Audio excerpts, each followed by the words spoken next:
আপনারা জানেন গতকালকে আমরা এখানে রংপুর মেট্রোপলিটন এলাকার 24 নম্বর ওয়ার্ডের মাছুয়াপাড়া এলাকায় রংপুর স্কুলের সাবেক শিক্ষক, জেলা স্কুলের সাবেক শিক্ষক গণপতি চক্রবর্তী স্যারের স্ত্রীর নাম প্রীতিলতা চক্রবর্তী ওরফে ভোলা, স্যারের মেয়ে প্রার্থী চক্রবর্তী এবং 12 বছর বয়সী নিষ্পাপ শিশু প্রিয়ম, এই 4 জনের একটা নির্মম হত্যাকাণ্ড। আজকে আপনাকে আমি বলতে পারি, আমার ছোট সন্তানটার বয়সী এই প্রিয়ম, আমি আবেগে আপ্লুত হয়ে যাই।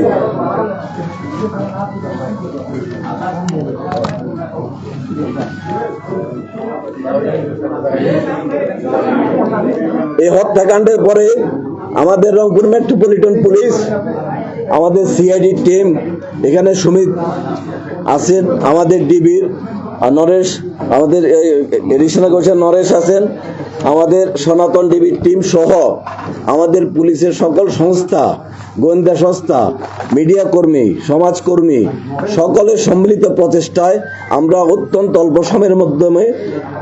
সময়ের মধ্যে এই তথ্যটা উদ্ঘাটিত করতে সক্ষম হয়েছি।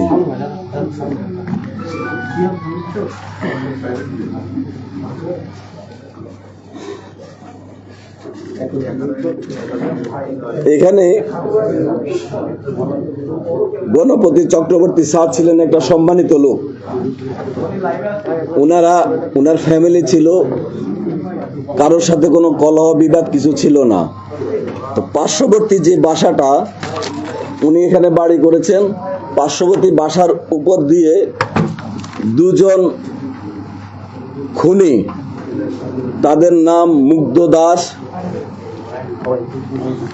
আরেকজনের নাম সিদ্ধার্থ। মুগ্ধ দাস এবং সিদ্ধার্থ পাশের বিল্ডিং এর উপর দিয়ে ওনাদের ছাদে আসে। ছাদে এসে, এটা বৃহস্পতিবার দিবাগত শেষ রাতে, তারা 2 জন সম্পর্কে মামাতো ভাই। ছাদে এসে ওই ছাদে বসে তারা নেশা করে, ইয়াবা সেবন করাকালীন গণপতি স্যার, আমাদের ভিকটিম গণপতি চক্রবর্তী স্যার যখন উপরে সাউন্ড শুনে তিনি উপরে যান। খালি গায়ে ছিলেন, কাঁধে একটা গামছা ছিল। তিনি ওদেরকে ওনার ছাদে বসে আড্ডা দেওয়ার ব্যাপারে জিজ্ঞাসা করলে, চ্যালেঞ্জ করলে, ওই 2 জন খুনি, তারা যেটা আমি কথা বলেছি আসামিদের সাথে, আসামিরা তাদের পরিচয় প্রকাশ না করার জন্য, সমাজে তাদের যেন পরিচয় প্রকাশ না হয়ে যায়, তাৎক্ষণিকভাবে ওই স্যারের গলায় যে গামছাটা ছিল সেই গামছা দিয়ে পেঁচিয়ে উনাকে সেখানে হত্যা করেন। গণপতি চক্রবর্তী স্যার যখন স্যারকে খুন করা হচ্ছে তখন উনি বাঁচার জন্য আপ্রাণ চেষ্টা করে এবং কিছু শব্দ হয়। শব্দ শুনে গণপতি চক্রবর্তী স্যারের স্ত্রী প্রীতিলতা চক্রবর্তী ওরফে ভোলা, এই ম্যাডাম উপরে আসার চেষ্টা করেন। উপরে আসার সময় ওই 2 জন খুনি উনাকে সিঁড়ির মধ্যেই গলায় গামছা পেঁচিয়ে, সেখানে ছাদের উপরে কাপড় চোপড় ছিল, পুরনো একটা গামছা পেঁচিয়ে উনাকে সিঁড়ির মধ্যে হত্যা করেন। এত জোরে এই রশিটা টান দেয়, তার মুখের চোয়াল ভেঙে যায় এবং চোখটা ঠিকরে বের হয়ে যায়। উনাকে মারার পরে খুনিদ্বয় চিন্তা করলো এই নিচে যাওয়ার পরে প্রথমে সিদ্ধার্থ গোসল করে, সিদ্ধার্থ বের হওয়ার পরে মুগ্ধ গোসল করে। গোসল করার পরে তাদের ডাইনিং টেবিলে বসে তারা খেজুর খায়, সেখানে একটা বইমে খেজুর ছিল। খেজুর খাওয়ার পরে রাস্তাঘাট ফাঁকা ছিল, 2 জন বাসার থেকে বের হয়ে সাথে লুট করে নিয়ে যায়। এর মধ্যে সিদ্ধার্থ, সে একটা স্বর্ণের দোকানের কারিগর, পিকে পাল জুয়েলার্সে 8 বছর যাবৎ স্বর্ণের কাজ করে। কাজে সে কোনটা স্বর্ণ কোনটা ইমিটেশন সে চিনে, এবং একটা চুড়ি সে আগুন দিয়ে পরীক্ষা করে। আমরা যখন কালকে আলামতটা পেলাম যে তারা এখান থেকে বের হয়ে যায়, বের হয়ে যাওয়ার আগে সেই বাসায় 2টা ফোন ছিল, ফোনগুলো তারা ডিটারজেন্ট দিয়ে বালতিতে ভিজিয়ে রাখে, ফোনে যেন কোনো ফিঙ্গারপ্রিন্ট না থাকে। তারা বলেছে তাদের স্বীকারোক্তি অনুযায়ী ফিঙ্গারপ্রিন্ট যেন না থাকে, সেই উদ্দেশ্যে হয়। মুগ্ধের মামাতো ভাইয়ের ছেলে সিদ্ধার্থ, অর্থাৎ তারা দুইজনে আত্মীয়। আর এই ঘটনা ঘটানোর আগে তারা একটা বাসায় বসে ইয়াবা সেবন করে, সেটা হলো সীমান্তের বাসায়। সীমান্ত খুনের সাথে ছিল না, কিন্তু সীমান্তের বাসায় তারা খুশি ওরফে প্রশান্ত নামক ইয়াবা ব্যবসায়ীর নাম পাওয়া গেছে, যে ইয়াবা ব্যবসা করে এবং তার থেকে ইয়াবা কিনে নেয়। প্রতি পিস 350 টাকা ধরে তারা ইয়াবা কিনে। এবং যে বিল্ডিংটার উপরে অপূর্ব এই খুন হওয়া নিষ্পাপ শিশু প্রিয়মের সাথে খেলাধুলা করে এবং প্রিয়ম এই খুনিদেরকে চিনে। প্রিয়ম এবং অপূর্ব ছোট ছোট শিশু, তারা বন্ধু বান্ধব একসাথে খেলাধুলা করে। তখন সিদ্ধান্ত নেয় যে প্রিয়মকে দুনিয়া থেকে পরে, যখন দুপুরের দিকে ফাঁকা হয়ে যায়, পাশের বিল্ডিং এর ছাদ দিয়ে লাফ দিয়ে বসে তারা চলে যায়। এর আগে ওরা ওখানে চেয়ারে বসে রেস্ট নেয়। আমরা যারা আমাদের এই কাজে সহযোগিতা করেছেন, এই ব্যাপারে মামলা রুজু হয়েছে। কোতোয়ালি থানার মামলার আসামি গ্রেপ্তারে প্রত্যক্ষ পরোক্ষভাবে যারা আমাদেরকে সহযোগিতা করেছেন, তথ্য দিয়েছেন, সাপোর্ট দিয়েছেন, আপনাদের সবাইকে আমি এই মিডিয়ার মাধ্যমে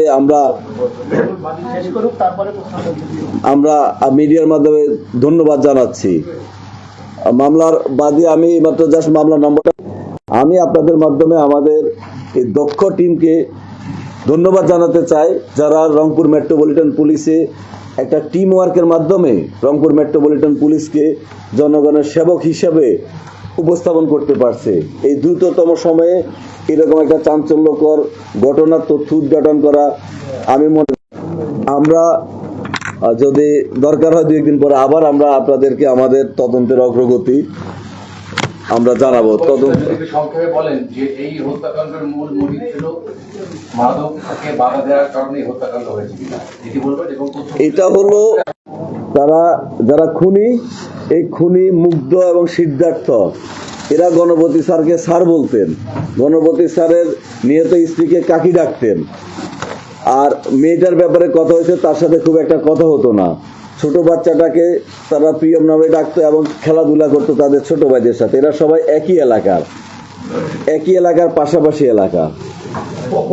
প্রধান এবং আপনার কোতোয়ালি থানার একজন কর্মকর্তা 10টা 32 জন 10টা 15 মিনিট পর্যন্ত কনফার্ম করেছে কোনো আসামি আটক হয়নি। আপনি বলছেন ভোর রাতে গ্রেপ্তার হয়েছে। এখানে যদি গ্রেপ্তার হয় তাহলে তো নিরাপত্তার কোনো ইস্যু থাকার কথা নয়। তাহলে কেন এই তথ্যগুলো গণমাধ্যম থেকে লুকানো হলো? না, গণমাধ্যমে আমরা এটা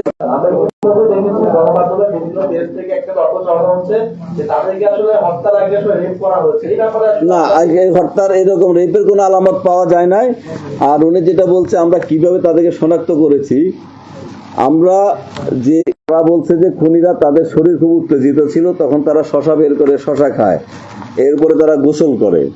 এরপরে একটা চুড়ি পেয়েছি আমরা, একটা চুড়িকে আগুন দিয়ে টেস্ট করানো হয়েছে, এটা গোল্ড নাকি গোল্ড না।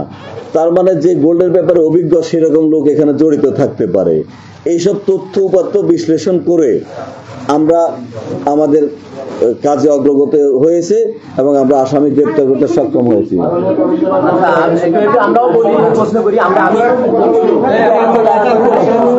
আমি আপনারা বলছেন, আমি একটু বলি 1 মিনিট। বাবার নাম কি একটু? আরে বাবার নাম তো ভাই, আমাদের যেটা জানার বিষয় যে আপনারা বলছেন যে 3 তলার ছাদ থেকে 2 তলার ছাদে গেছে। আমরাও তো সেখানে গেছি, আমরা 3 তলার ছাদে গেছি। 3 তলার ছাদ থেকে 2 তলার ছাদে আসলে গেল কিভাবে?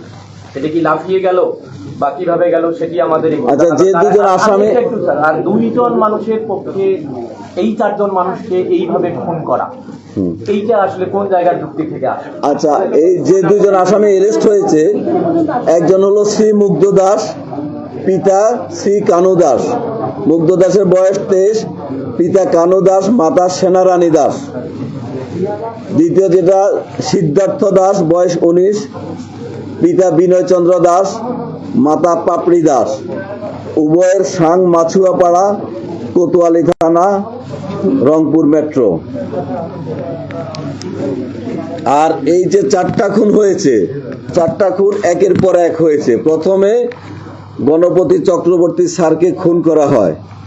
স্যারের শব্দ পেয়ে, স্যারের গঙ্গানি শব্দ পেয়ে স্যারের ওয়াইফ প্রীতিলতা চক্রবর্তী ম্যাডাম যখন যাচ্ছিলেন তখন উনাকে খুন করা হয়। উনার শব্দ পেয়ে মেয়েটা যখন আসতেছিলেন প্রার্থী চক্রবর্তী, এরপরে প্রার্থী চক্রবর্তীকে খুন করা হয়। সবশেষে ঘুমিয়ে থাকা নিষ্পাপ শিশুটাকে খুন করা হয় এবং খুনগুলা একটার পর একটা করা হয়। আচ্ছা, মাননীয় কমিশনার, একটু আমার জানতে ইচ্ছে হচ্ছে, রংপুরে আরেকটি আলোচিত হত্যাকাণ্ড অনেক আগে ঘটেছিল, সেটি জাপানি নাগরিক হসিকনীয়। এই হত্যাকাণ্ডে আমরা তৎকালীন পুলিশের যে ব্রিফিং, তাতে কিছু আসামিকে 164, 162, 161 এর বরাত দিয়ে বলা হয়েছিল। আবার অনেকদিন পরে দেখা গেল যে প্রকৃত খুনিদের ব্যাপারেও 164 করা হলো।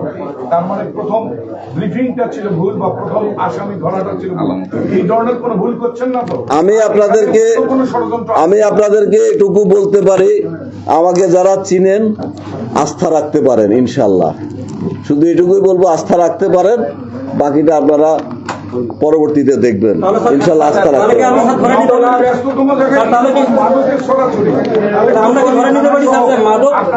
রংপুরে মাদক মহামারী আকার ধারণ করেছে এবং আমরা স্বাস্থ্যের বিপদে আমাদের পুলিশের কোনো কার্যকরী ভূমিকা নেই। পুলিশের কার্যকরী ভূমিকা আছে বলে গত 3 মাসে প্রায় 2000 মাদক সেবী মাদক ব্যবসায়ীকে অ্যারেস্ট করেছে। 2000 মাদক সেবী মাদক ব্যবসায়ীকে অ্যারেস্ট করার ক্ষেত্রে আপনি একটা দেন নাই। এখানে যারা আছেন, আমি এটা আগেও বলছি, এই যে 2000 মাদক সেবীকে অ্যারেস্ট করেছে, মাদক ব্যবসায়ীকে পুলিশ, এই মালামাল সহ মাদক সহ, এটাই পুলিশের ভূমিকা। নাই বলেন কিভাবে? পুলিশের ভূমিকা আছে।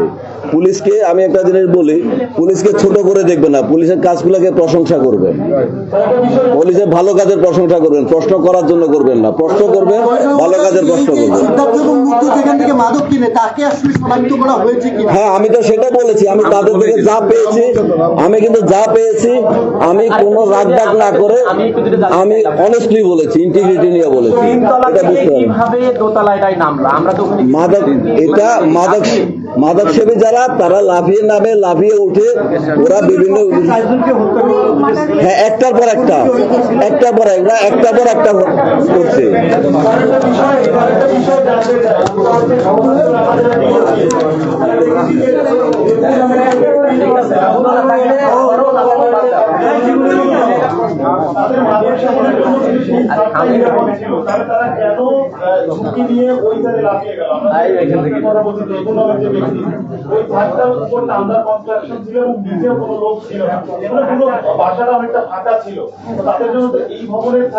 আচ্ছা, আমরা যেটুকু তথ্য এই অল্প সময়ের মধ্যে পেয়েছি, আমি আমার চাকরি জীবনের এক্সপিরিয়েন্স অনুযায়ী আমি বলবো আলহামদুলিল্লাহ, আমরা যতটুকু পেয়েছি, যতটুকু অগ্রগতি হয়েছে, আমি আমার পক্ষ থেকে আমি আলহামদুলিল্লাহ বলবো। এবং আপনাদেরকেও বলবো, আপনারা পুলিশের ভালো কাজগুলোর প্রশংসা করবেন এবং নেগেটিভ কাজের সমালোচনা করবেন। আর লাস্টে এই কথাটা বলবো, আমার উপর আস্থা রাখতে পারেন।